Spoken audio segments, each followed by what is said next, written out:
সাথে যমুনার কুল, যমুনার কুল আমার সাধের কদম গাছ।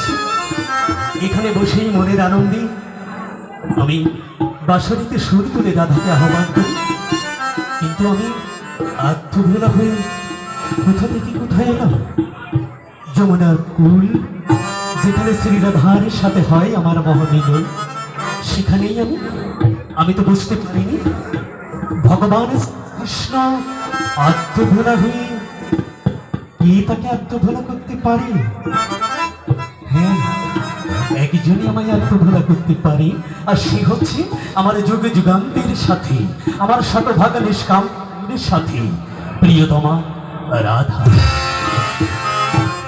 হে প্রিয় ভক্তগণ, সবার উদ্দেশ্যেই বলছি, আমি এক, আমি অদ্বিতীয়, আমি এক, আমি অদ্বিতীয়, আমি আমারই সনে করি প্রেম।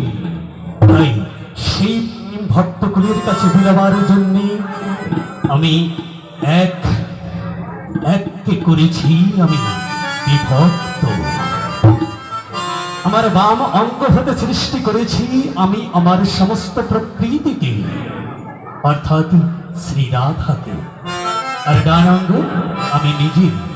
তাই রাধা সনে মানে আমি আমারই সনেই করি প্রেম, আর সেই প্রেম হলো শতভাগ নিষ্কাম প্রেম। তাই আমার অর্ধ অঙ্গ শ্রী রাধা যখন আমাকে স্মরণ করে, আমি রাধার রানী, রাধার দিকে ছুটে চলে যাই আত্মভোলা হয়ে। এই তো ঠিক এখনই শ্রী রাধা আমাকে স্মরণ করেছে, তাই আমি কাজ ফেলে আত্মভোলা হয়ে শ্রী রাধার টানে যমুনার কোলে কদম গাছের নিচে এখানেই ছুটে চলে এসেছি। অনেকদিন রাধাকে দেখিনি। রাধা আমাকে আসতে দেখে সে হয়তো কোথাও লুকিয়েছে। রাধা, বিনোদিনী, এই রায়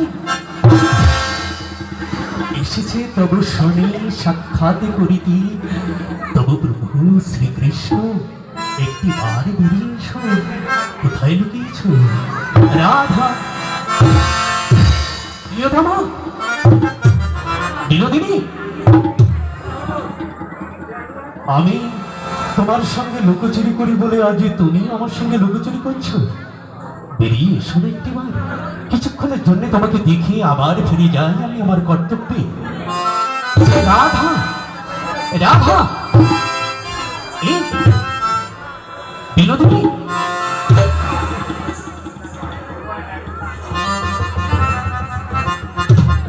কোথায় লুকিয়েছো তুমি? কোনো গাছের আড়ালে? কোথায় লুকানো? শ্রী রাধা, রায়, রাধা,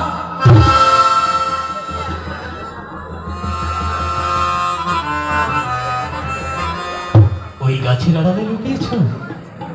আমায় দেখতে পাচ্ছ? আমি আসছি, চুপি চুপি গিয়ে তোমায় জড়িয়ে ধরবো। আসছি।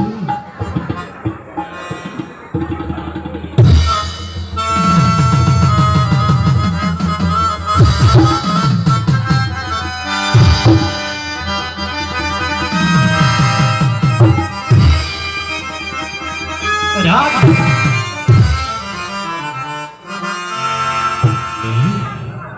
তবে কোথায় রাধা?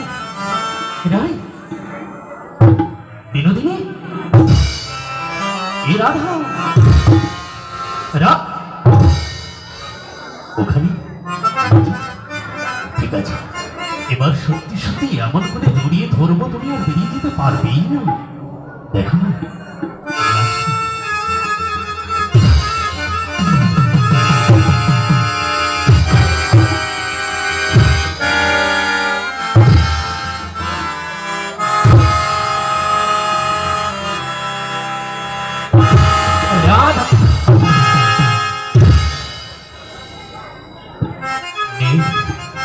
তবে আমি রাধা প্রেমে মত্ত, শ্রী রাধার আকর্ষণে, শ্রী রাধার বিরহে আমি উন্মাদ।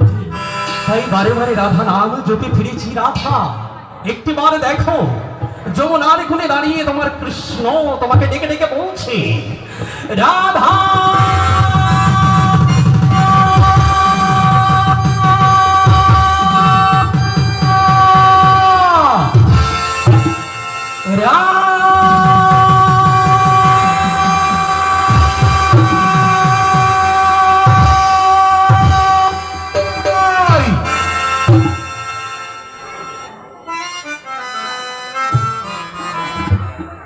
হবে না, বুঝেছি।